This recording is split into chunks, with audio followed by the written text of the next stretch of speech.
আসসালামু আলাইকুম, স্বাগতম সবাইকে আজকের ক্লাসে। আজকে আমি আলোচনা করব ম্যাথমেটিক্স 1 এর ষষ্ঠ অধ্যায় সমাবেশ নিয়ে। সো এই অধ্যায় শেখার আগে আপনাকে আগে সমাবেশ এবং বিন্যাসের মধ্যে পার্থক্য জানতে হবে। তো শুরুতে আমি একটা সমাবেশের উদাহরণ দিয়ে রাখছি। কি লিখছি যে তিনজন বন্ধু এবিসি, নামের পরিবর্তে এবিসি ব্যবহার করছি। এদের মধ্যে দুজনকে ক্যাপ্টেন এবং ভাইস ক্যাপ্টেন হিসাবে কতভাবে উপস্থাপন করা যাবে? তাহলে এখানে দুইটা জিনিস আসে, একটা হচ্ছে কি নির্বাচন, আর এটা হচ্ছে কি সাজানো। তার মানে এখানে কি হচ্ছে, এখানে নির্বাচন করা হচ্ছে। কিভাবে নির্বাচনটা কেন? তিনজনের মধ্যে আমি দুজনকে নিব, তার মানে এটা সিলেক্ট করা হচ্ছে, তার মানে এটা নির্বাচন। আর এটা কি সাজানোটা কিভাবে আসলো? দেখেন, একজন ক্যাপ্টেন আর একজন ভাইস ক্যাপ্টেন, মানে কি দুইটাই কিন্তু আলাদা পদ, ঠিক আছে? তার মানে কি নির্বাচন এবং সাজানো এই দুইটা ক্যাটাগরি কিন্তু এই সমাবেশের মধ্যে থাকে, ঠিক আছে? অন্যদিকে আমরা যদি একটা বিন্যাসের এক্সাম্পল দেই, যে তিনজন বন্ধু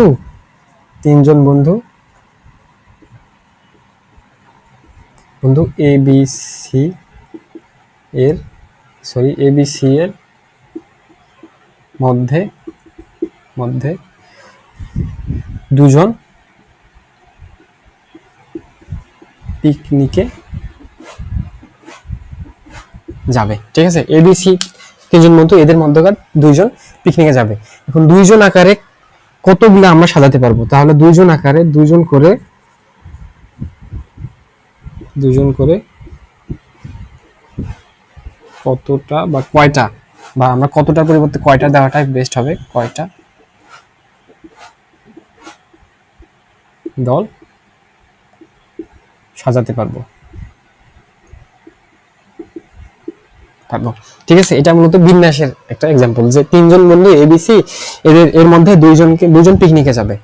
এখন দুইজন করে কয়টা দল সাজাতে পারবো, ঠিক আছে? এখানে শুধু একটা বিষয় আছে, সেটা হচ্ছে কি নির্বাচন। মানে কি এই তিনজনের মধ্যে আমরা দুইজনকে সিলেক্ট করব বা নির্বাচন করব, ঠিক আছে? এই সমাবেশ এবং বিন্যাসের মধ্যে একটাই পার্থক্য, সেটা হচ্ছে কি বিন্যাসে শুধু নির্বাচন করা হয় বা সিলেক্ট করা হয়, ক্রম আকারে সাজানোর কোনো নাই, সিস্টেম নেই। কারণ কি এখানে যে আমরা তিনজনের মধ্যে দুইজনকে নেব, এখন কে আগে থাকবে কে পরে থাকবে সেটা তো আমাদের দেখার বিষয় নয়, বা এটা দেখার কোনো প্রশ্নই আসে না, ঠিক আছে? কিন্তু আমরা যদি বিন্যাস সমাবেশের ক্ষেত্রে দেখি, আমরা নির্বাচন করছি, ঠিক আছে? নির্বাচনকৃত যে দুজন বন্ধু আছে, তাদের মধ্যে একজনকে ক্যাপ্টেন আর একজনকে ভাইস ক্যাপ্টেন, তার মানে কি এখানে প্রায়োরিটি হিসাবটা আসতেছে, ঠিক আছে? বিন্যাস আর সমাবেশের মধ্যে এটাই মূলত পার্থক্য, ঠিক আছে? সূত্রগুলো সেম, তবে আমরা দেখছিলাম যে বিন্যাসের সূত্র আছে 3টা, কিন্তু সমাবেশের টোটাল সূত্র আছে 5টা। মূল যে সূত্র আছে সেই সূত্রটা হচ্ছে এটাই মূলত সমাবেশের মূল সূত্র, ঠিক আছে? যদি বলা হয় যে এন থেকে আর নির্বাচনে, যদি এন থেকে আর নির্বাচন করা হয়, নির্বাচন বা আর এর ভিত্তিতে,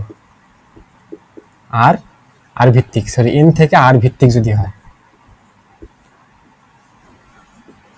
ঠিক আছে? কিরকম, যে আমরা প্রথমে যে এক্সাম্পলটা দিছিলাম, যে তিনজন বন্ধু এ বি সি, ঠিক আছে? এবিসি তিনজন বন্ধু, এই তিনজন বন্ধুর মধ্যে দুইজনকে ক্যাপ্টেন এবং ভাইস ক্যাপ্টেন হিসাবে আমাদের কতভাবে সাজাইতে পারবো, বা কয়টা দল আমরা গ্রহণ করতে পারবো, ঠিক আছে? যদি এই টাইপের হয়, নির্বাচন প্লাস সাজানো হয়, তাহলে আমরা এই যে ফর্মুলাটা আছে এটাকে অ্যাপ্লাই করব।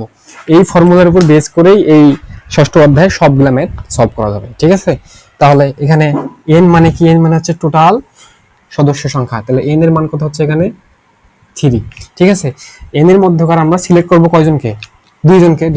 দুইজনের মধ্যে একজন ক্যাপ্টেন হবে, একজন ভাইস ক্যাপ্টেন হবে। তাহলে আর হবে কত? 2, ঠিক আছে? তাহলে আমরা সূত্র অনুসারে জানি যে এন সি আর, ঠিক আছে? তাহলে এর পরিবর্তে কি লেখা যায়? যে N factorial r factorial N minus r factorial, তাই তো? এখন দেখেন, তাহলে এন ফ্যাক্টোরিয়াল মানে কি? যে 3 ফ্যাক্টোরিয়াল, এখানে আর মানে কত? 2 ফ্যাক্টোরিয়াল, আর এখানে 3 থেকে 2 বাদ দিলে কত থাকে? 1 ফ্যাক্টোরিয়াল। হ্যাঁ, তাহলে এখানে কত হচ্ছে? যে 3 ইন্টু 2 ইন্টু 1 ফ্যাক্টোরিয়াল। কিন্তু আমরা গত ক্লাসে দেখছিলাম ফ্যাক্টোরিয়াল মানে হচ্ছে যে সংখ্যার ফ্যাক্টোরিয়াল সেই সংখ্যা থেকে শুরু করে এক এক করে কমবে, প্লাস গুণ আকারে থাকবে, ঠিক আছে? মানে ধারাবাহিক গুণ। ফ্যাক্টোরিয়াল মানে হচ্ছে ধারাবাহিক গুণ। তবে যে সংখ্যার আমরা ফ্যাক্টরিয়াল বের করব ওই সংখ্যা থেকে এক এক করে কমতে থাকবে। তাহলে এখানে থ্রি আমরা ফ্যাক্টরিয়াল বের করব, তাহলে থ্রি থেকে এক কম কত টু, টু থেকে এক কম কত ওয়ান, সবগুলো গুণ আকারে আছে এবং সর্বশেষ মানটা কত হবে ওয়ান হবে, মানে ওয়ান পর্যন্ত যাবে। এখানে কত হবে টু ফ্যাক্টরিয়াল ওয়ান, ঠিক আছে। তাহলে কত হচ্ছে এখানে এই টু কাটা যায়, এই ওয়ান কাটা যায়, তার মানে কত হচ্ছে এখানে থ্রি। তাহলে আচ্ছা, তাহলে আমরা তিনজন বন্ধুর মধ্যে দুজনকে যদি ক্যাপ্টেন আর ভাইস ক্যাপ্টেন আকারে সাজাতে যাই তাহলে আমরা তিনটা দল গঠন করতে পারবো, তিনটা ক্যাপ্টেন ভাইস ক্যাপ্টেন গঠন করতে পারবো, ঠিক আছে। এই মূলত বেসিক কনসেপ্ট সমাবেশের, এটাই মূলত বেসিক